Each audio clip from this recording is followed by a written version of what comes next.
This week's Martha's Collection feature is an antique three-piece side saddle riding outfit. I gasped when I saw these. This is actually one of two. There's this charcoal gray set and there's also a navy blue set. And when I figured out what it was, I was so excited about this. And I've been so looking forward to doing this project. And I learned so much.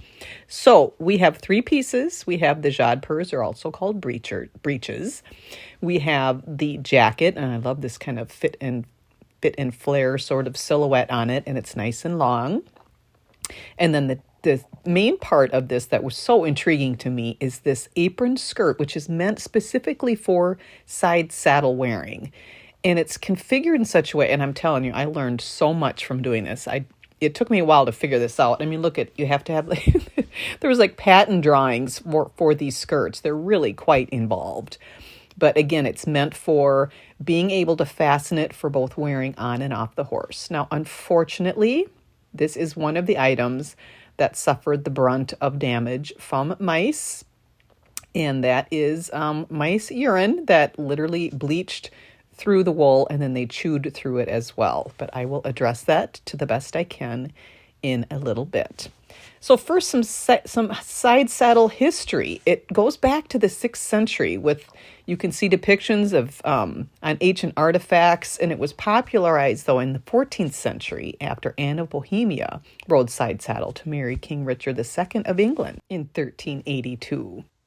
In the 16th century, we have Catherine de' Medici. She is said to have made a key improvement by redesigning the saddle with a forward-facing horn, which before they literally just sat sideways.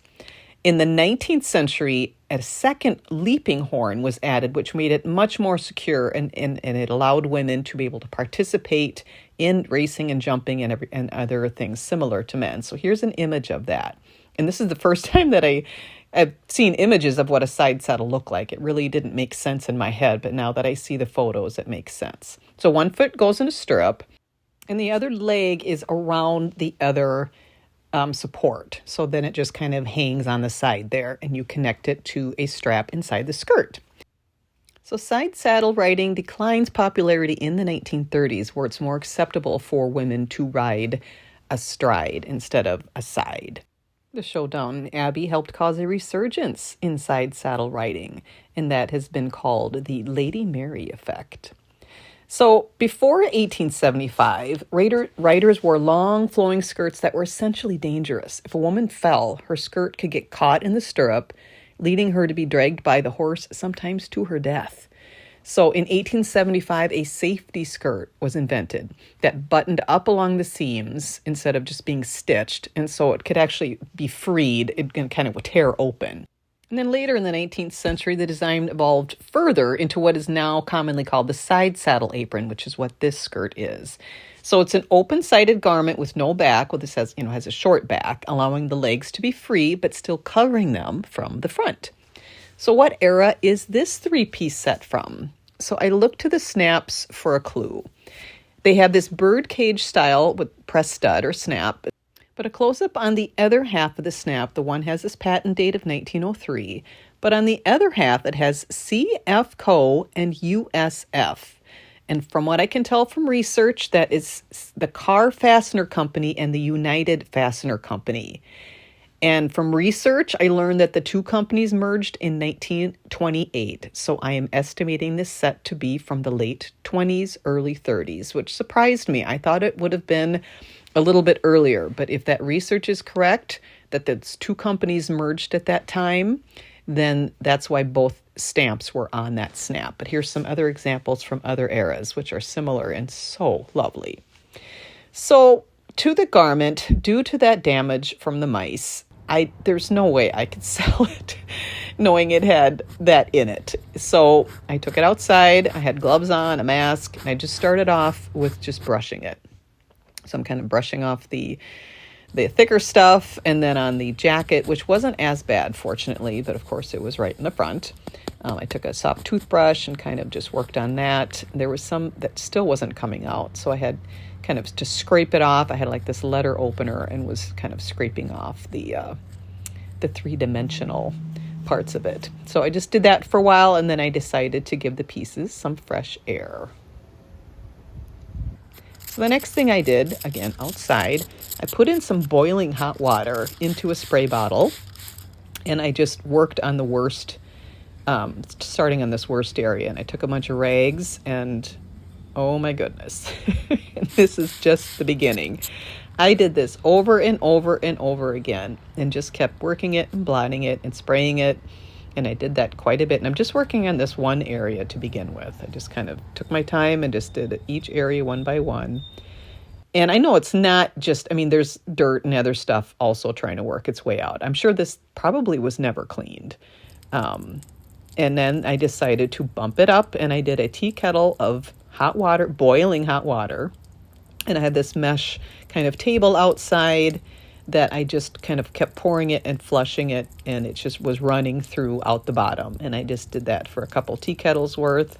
And then I also did a combination of 50-50 vinegar and water, and I did the other areas of the skirt. And so I did the spraying with the vinegar and the water, and again, it's all hot water doing the same temperature. And I just kept working on it until I felt like it was pretty much out. So then I am going to just soak the whole garment. I mean, I this was kind of nerve-wracking, I have to say. But I figured, again, I just could not sell it knowing that this was in there. So I just wanted to be able to clean the garment. So I figured I really didn't have much to lose.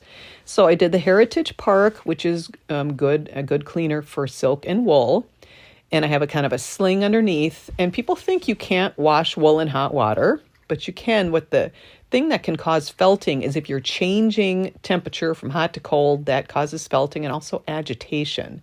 So I'm just gently moving it around, and you can see that dirt and whatnot is coming out immediately. So that water is pretty brown. So I'm going to do about a cup of vinegar in, again, the same temperature water, hot water. It's the hottest that our tap gets, and it was close to 120. And the vinegar can also act as a disinfectant. So I did a round of that. And then normally I would rinse in cold water, but I did a hot tap water rinse, again, keeping the temperature consistent for all the steps. And I didn't want to take it too far and get too pushy with it, so I just did that, those few rounds of soaking, and then let it air dry. So the hem area of the inside of the jacket has a coated type fabric. I don't know if it's considered an oilcloth, or I'm not exactly sure what it is. I couldn't quite find out through research any other examples of it. So if somebody knows, please let me know. And with it already kind of crumbling, I was concerned that the washing may not go well. But again, I just really felt like I had to wash this. So you can see immediately how dark that water turns. So I do think that the dust residue is coming off on that. But I'm just going to keep on and did the same thing as I did on the skirt. And I did a round of vinegar with hot water and then rinse with the hot water, the same exact process. And I will let that drip for a while on this. And you can see the steam coming off. I felt good being able to do this in hot water to get it cleaner. Did a towel roll, and then I took a cloth, and you can see, yes, there is dust coming off of that. But I'm just going to let that dry, and I'll deal with that later. So now back to the skirt. So I have a non-toxic, acid-free marker, fabric marker that's permanent, and I just kind of went over the bleached areas just to darken them a little bit. It didn't make it back to the dark charcoal gray, but it did help.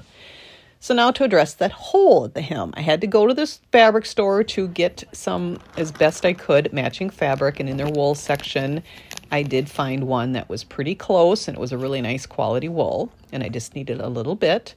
So I'm releasing the hem from the skirt, the stitching, which fortunately there's a pretty good sized hem.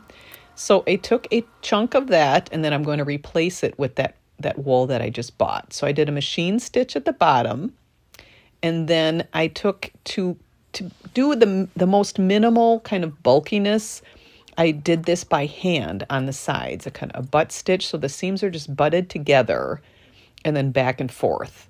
So it's essentially like kind of a zigzag, but doing it by hand. So that's the underside, and that's how the outside looks, which of course you can't see it. So now that I have a matching piece of fabric, I laid that on top over the hole, and then I took an oval shaped object and then used that as a pattern so that I'm cutting the hole the same size as the patch, because my idea is to do that same kind of butt stitch, which I used painter's tape to keep it in place while I was doing that. So then I just did the whole thing by hand back and forth. So you do one stitch on one side, then you go the other direction and then pull it through, and then it just allows it to stay flat. Again, I call it a butt stitch. I'm not sure if there's another term for it, but that's what I've called it. So then to press that, I used a press cloth, and here's the hem before I did the restitching of the hem. And here's the before, and here's the after. So it isn't perfect, but it's so much better. That chunk is now filled in and the bleach isn't as pronounced. So now back to the dust issue on that jacket. So then I took a vacuum and just tried to get as much of it off as possible. And here I had to make a decision. And oh my gosh, there was so many points in this project that I was so nervous. But, you know, again, you just have to kind of make a decision and commit to it.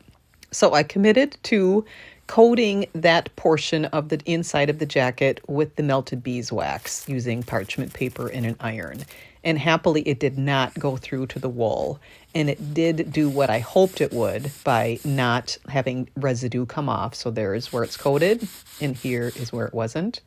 So that worked. So I did do the same process on the jodhpurs to clean them.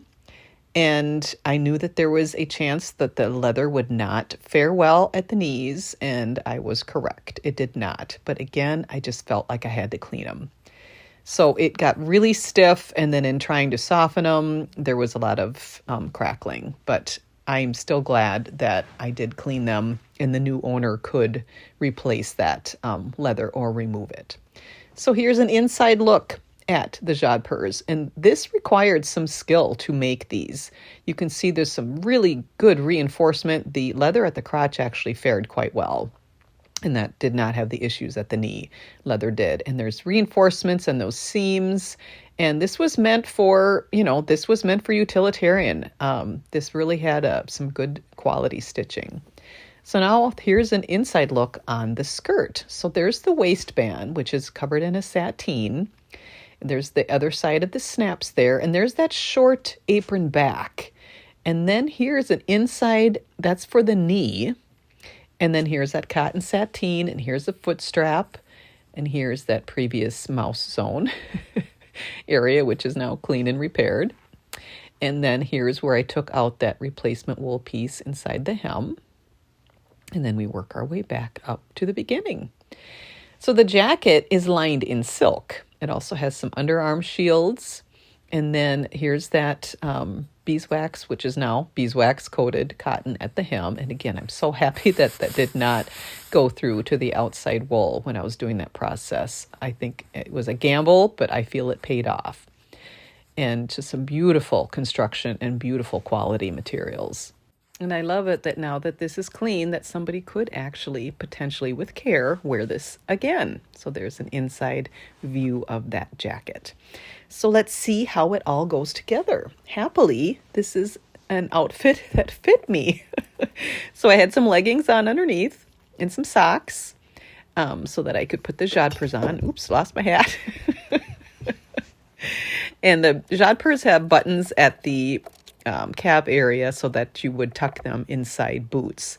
And there's definitely a lot of room in the seat for movement while riding a horse. Now here's that skirt. It took me a while to figure this out, but this is what I figured out, and I'm hoping I have it right. So of course there's snaps and buttons, and actually hooks and eyes and snaps on the side. So I did that. And then here's the part that would go to cover your legs on the side saddle. Here's what the back looks like. So that's why it's called an apron. So you can see that that's open. And then now and I'll show that how it looks on the quote unquote horse later. And here's the jacket. And I love this long length. It's double breasted, a nice fit and flare silhouette. And it has pockets. How cool is that? It's got a split in the back, which again would allow for more movement. And you can see there, and that does button shut. So if you were not riding a horse, you could close that. And here is, so pretend this is a horse. I tried to find a side saddle to borrow for demonstration, but couldn't find anybody that had one. So let's just use our imaginations and pretend this is the horse. So this is that knee portion. So it's kind of reinforced. And that's where the knee would go, that it's in the upper kind of horn. And then there's that strap that goes around the boot. So this is there so that the skirt wouldn't fly open, to keep your legs covered. And then everything just kind of flares out and goes on top. This is so cool. This was so fun. So this was such an amazing project to work on. It was nerve-wracking. I took some risks, but I feel it paid off. But what a pleasure it was to research this and to actually be able to wear it just for a short little time. A girl can dream. And now it's wearable once again, 95 years later.